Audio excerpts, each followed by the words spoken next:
Senhor Deus Pai, me chego diante de Ti mais uma vez. Vou agora, Senhor, gravar esta mensagem, onde só possa estar completando aquilo que falta de mim, que eu reconheço a minha pequenez, mas com Teu auxílio, tudo sai de acordo com a Tua vontade. Nós assim te pedimos, Senhor, para que possamos estar realizando, Senhor, mais esse trabalho, no nome do Senhor Jesus. Amém. Está abrindo Lucas 15, do versículo 25 ao 32, que diz o seguinte: E seu filho mais velho estava no campo, e quando veio e chegou perto da casa, ouviu a música e as danças. E chamando um dos servos, perguntou-lhe que era aquilo. E ele lhe disse: Veio teu irmão, e teu pai matou o bezerro cevado, porque recebeu são e salvo. Mas ele se indignou e não queria entrar. E saindo o pai, estava com ele.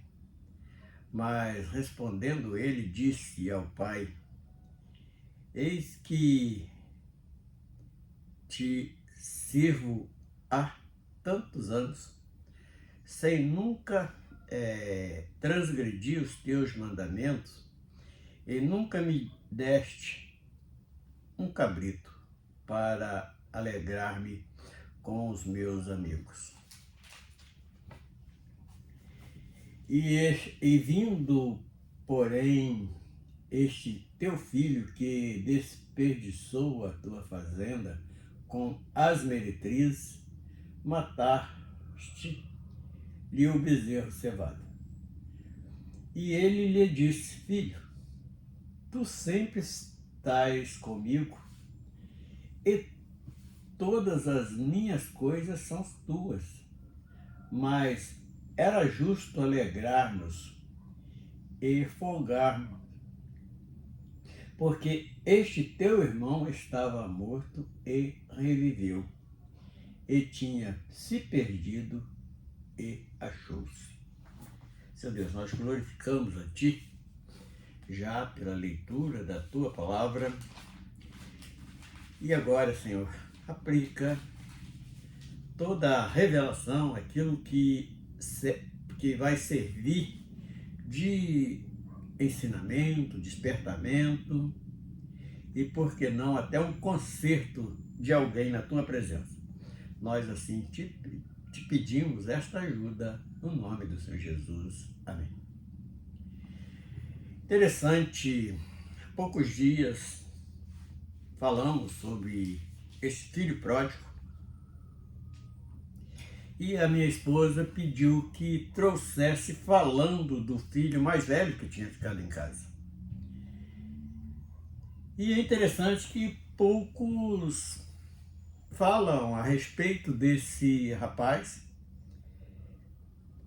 Ele, na parte carnal, ele tem até razão, mas e na parte espiritual? O que o texto, este exemplo deste pai, ele deixa de ensinamento para nós? Primeiro, nós sabemos que o filho mais moço, ele, como o texto fala, ele pediu parte da sua herança e saiu para uma terra bem longe, e ali desperdiçou tudo a ponto de passar necessidades. E quando ele medita na besteira que ele tinha feito, ele volta ao pai para pedir perdão e pedir até socorro. E aquele filho mais velho, que é igual nós acabamos de ler aqui a partir do verso 25, que o mais moço A história dele está no capítulo 15, do verso 11 ao 24. E a partir aqui deste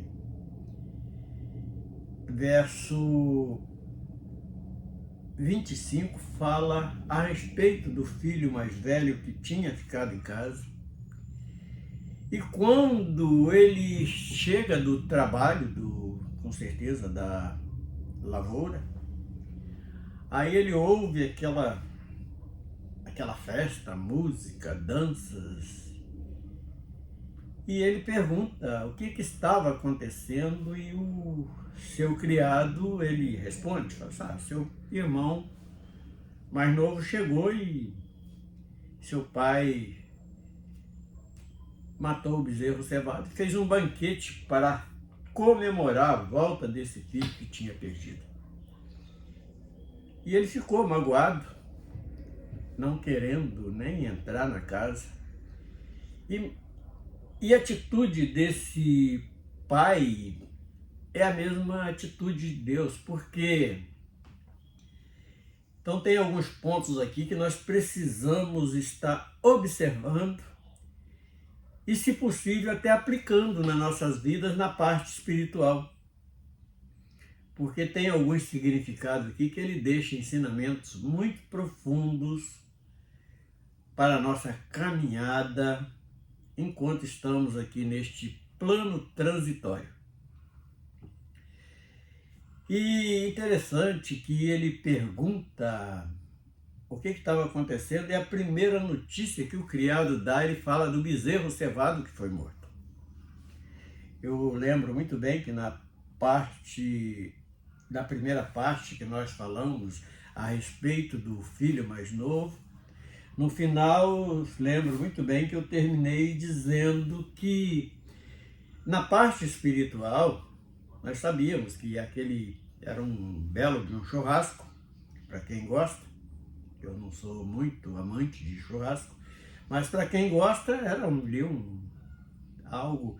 Mas eu falei um pouco sobre o sentido espiritual da morte daquele bezerro cevado, que é carne. E para crescermos espiritualmente, nós precisamos estar mortificando a carne para poder crescer espiritualmente. E aqui nós vamos falar um pouco da razão desse filho mais velho. Ela até materialmente, carnalmente e até socialmente, ele tinha razão, porque ele era um filho que sempre estava ali ao lado do pai, lutando pelo bem-estar da família,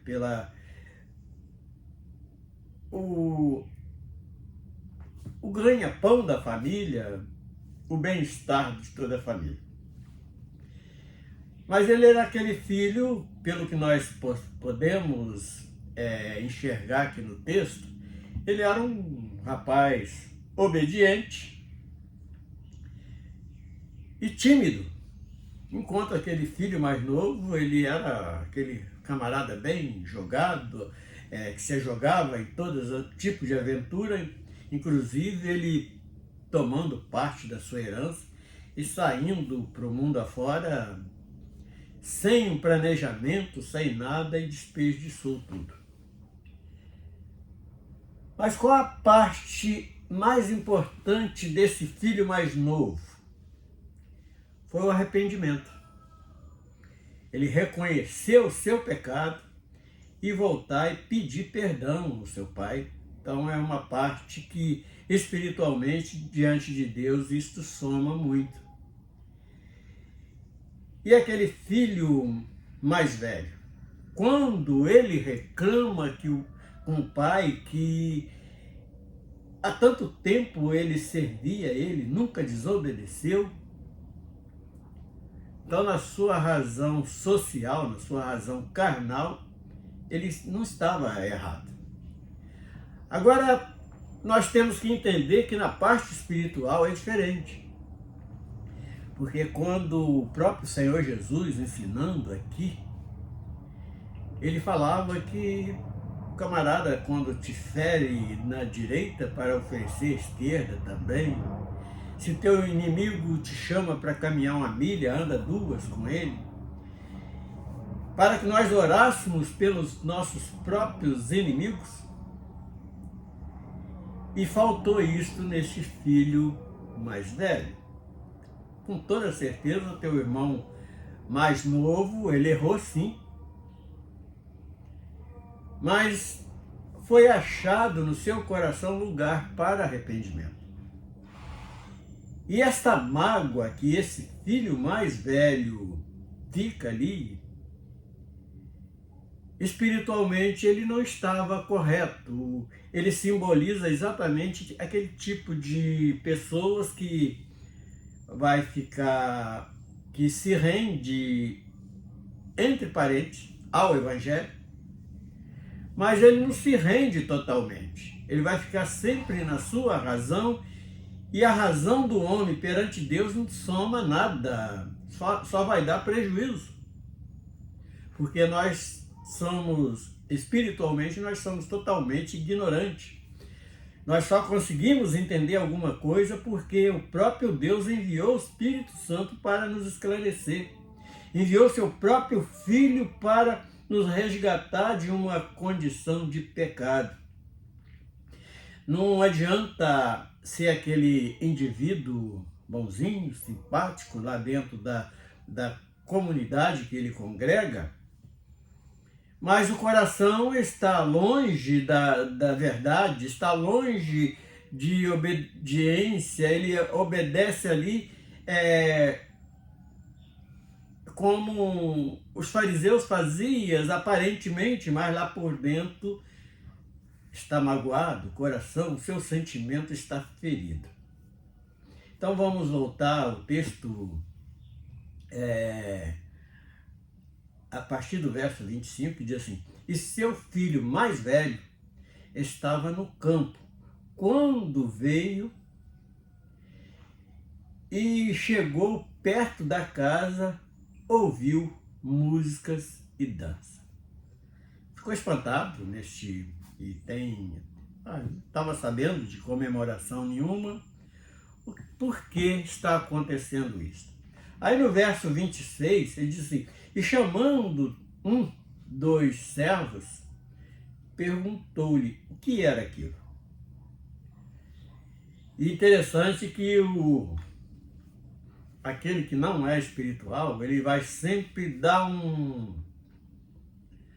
uma porção, elementos para que você se entristeça mais ainda, porque a resposta, a notícia que aquele falou a verdade, mas ele foi mexer logo na parte carnal, que falou exatamente do bezerro, e disse assim: e ele lhe disse: veio teu irmão e teu pai matou o bezerro cevado. Porque, aí que ele vai acabar de dar a notícia, porque o recebeu são e salvo. Será que se ele não desse a notícia de uma maneira mais, por exemplo, se ele colocasse o prazer que o pai teve em receber aquele filho que tinha praticamente morto espiritualmente, que tinha revivido, tinha se arrependido, então ele se alegrou para dar aquela festa, para comemorar aquela festa, porque esse servo também não era espiritual, ele era alguém que estava dentro da comunidade, mas não tinha uma visão espiritual igualzinha a nós, quando, alguns anos atrás, nós só enxergávamos de acordo com a nossa razão. Da mesma forma, esse servo e esse filho mais velho enxergaram aquele evento. E esta prática, que até parece que o homem tem razão, mas espiritualmente não, porque diante de Deus, ele está ali, mas não assume de todo o coração aquele projeto de voltar à eternidade. É igual muitas pessoas que passam anos e mais anos dentro de uma comunidade evangélica, aonde é conhecido como religioso, está ali, muitas das vezes, até dedicado como este filho, que ele vai falar isto logo a seguir, mas ele não absolve tudo que vem dos altos céus, a ponto de estar buscando uma santificação. E verso 28, mas ele se indignou e não queria entrar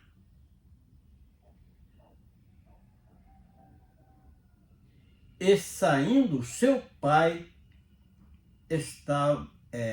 estava com ele. Então este verso 28, ele tem algo muito especial para nos deixar ensinamento, que quando esse pai, se ele fosse um pai também, que agisse segundo a razão, ele ia deixar aquele filho para lá, deixa ele estar emburrado para lá, que fica emburrado. E então, mas respondendo ele, disse ao pai: eis que te sirvo há tantos anos, sem nunca transgredir o teu mandamento, e nunca me deste um cabrito para alegrar com os meus amigos. Vê o desejo dele, parecia que ele estava até se colocando em humildade, mas o seu pensamento não foi a ovelha, não foi do cordeiro, foi do cabrito. E nós sabemos que uma congregação, aonde é conhecido como igreja, ali tem dois tipos de animais espirituais. Tem a ovelha, tem como aquela que está sob o domínio do pastor, mas não o pastor carnal, o pastor eterno. E tem, no meio daquele rebanho, onde tem cordeiro e tem cabritos, que leva ao sentido de bode. Quando este filho mais velho, ele pensa desta maneira, ele tomou atitude de quê? De joio no meio do trigo, do bode no meio das ovelhas. Porque ele diz assim: não me deste o quê? Um cabrito. Por que ele falou que não me desse uma ovelhinha ou um bezerro para poder comemorar? Tudo bem que o bezerro ele fala, espiritualmente fala da carne que precisa ser mortificada, mas ele estava ainda dentro, porque ele estava pedindo ali o bezerro para matar e comemorar, porque isso faz parte da santificação do servo de Deus, quando está buscando essa santificação, cumprindo aquilo que está lá no Apocalipse. Aquele que se acha santo, santifique-se ainda, porque enquanto nós estivermos aqui neste mundo, antes da volta de Jesus, nós precisamos estar santificando as nossas vidas. E esses amigos, será que eram tão amigos assim? Então nós vemos duas coisas aqui que pega na parte espiritual. É daquele servo que dá logo uma notícia para aborrecer, ferir mais aquele lugar que já estava ferido, que é o seu sentimento, o seu orgulho, a sua obediência, entre parênteses. Carnalmente ele podia ser muito obediente, estava ali trabalhando com um bom propósito, mas espiritualmente ele estava fugindo dos preceitos eternos. Aí no verso 30, vindo porém este filho que desperdiçou a tua fazenda com as meretrizes, matas-lhe o bezerro cevado. Quando ele faz esta queixa ao pai, é sinal que ele estava dando muito valor para a carne, espiritualmente. Mas o pai aí aqui o pai logo dá ali a resposta, e uma resposta com amor. Ele diz assim: e ele lhe disse: filho, tu sempre estás comigo, e todas as minhas coisas são tuas. Então, eu falo assim, por que você não tira proveito? Eu não te proíbo de nada. Você pode festejar a hora que você quiser com teus amigos. Aí, no verso 32, para encerrarmos esta mensagem, assim: mas era justo alegrar-nos e folgar-vos, alegrar-nos e folgarmos, porque este teu irmão estava morto e reviveu, e tinha se perdido e achou-se. Ele não falou que ele foi achado, ele falou que ele achou-se. Por quê? Quando ele fala isso, ele mostra que no coração daquele filho que errou tanto, tinha ali o lugar para o arrependimento. E se nós voltar lá atrás, e nós vamos ver na história do filho pródigo, daquele filho mais moço, nós vamos ver que quando ele passa necessidade em uma terra estranha, deu desejo até de comer a comida dos porcos, ele olha para o céu. Ele não olhou para o monte, ele não olhou para o mar, ele não olhou para as plantações, ele olhou para o céu. E aí veio o arrependimento: ah, Senhor, pequei contra ti. Eu não sou digno de ser chamado. Eu vou voltar ao meu pai, porque na casa do meu pai nunca falta de alimento.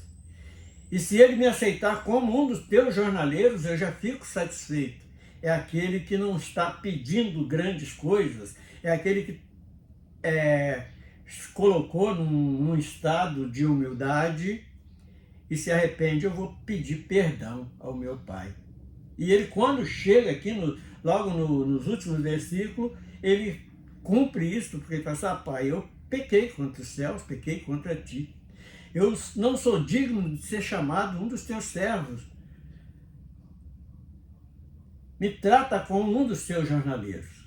Quer dizer, ele não pediu, ele sabia que a ação dele dava direito ao pai de repudiar como filho. Mas a ação daquele pai foi diferente. É o tipo daquela ovelha que se perde, ele deixa ali até as 99 no aprisco, no lugar seguro, e vai buscar aquela ovelha ferida, machucada. E essa situação desta ovelha machucada era esse filho mais moço, rebelde sim, na verdade, mas teve lugar para o arrependimento. E isto diante de Deus. E aquele rapaz mais velho, ele não tinha tido conhecimento disso. É tipo daquela pessoa que está a vida toda ali na igreja, mas ele está vivendo lá no seu coração, é a sua razão. Eu faço isso e a salvação não é objeto de troca, de barganha com ninguém. Nós seguimos os conceitos celestiais porque temos prazer nisso, temos desejo de triunfarmos um dia. Então, esta mensagem desse filho mais velho, ele deixa esse alerta para mim e para você que vai estar ouvindo esta mensagem. Então, vamos alertar. E para encerrar, esta atitude do pai em ir receber, consolar aquele filho, dar uma palavra de ânimo, vamos até repetir o verso 32, diz assim: mas era justo alegrar-nos. Quando ele fala isso, ele fala assim: olha, porque quando uma alma se salva, até no céu tem festa. Então, é a alegria daquele que estava morto e reviveu. E folgarmos, quer dizer, falar no prazer, no descansar neste momento de alegria, porque este teu irmão estava morto. é o tipo do homem que está lá no mundo, morto no pecado, a condenação já está esperando, mas aí houve o arrependimento. E reviveu, e tinha se perdido e achou-se. Então é aquele que tinha perdido o caminho da salvação, quer dizer, perdido a convivência com Cristo, mas ele, no momento, seu pior momento, ele olha para o céu e vê que ainda tinha uma saída para ele. E este receber, este que estava morto e reviveu, este receber tem pouco tempo para isto, porque nós estamos esperando o arrebatamento da igreja e aquele que está perdido no caminho se arrependa e volta para os braços do Pai, porque ainda o Espírito Santo está junto da igreja que está espalhada na face da terra. Enquanto o Espírito Santo estiver junto da igreja aqui, ainda há oportunidade de salvação. Há oportunidade para praticarmos esta festa, essa alegria, este folguedo, porque é alguém que ressuscitou da condenação eterna. Senhor Deus, nós louvamos o Teu nome, nós te bendizemos pela grandeza da Sua santidade. Nós te adoramos, Senhor, porque Tu és esse Deus amoroso, esse Pai que perdoa as falhas do Filho. E hoje nós encontramos isto nesta segunda parte, no nome do Senhor Jesus. Amém.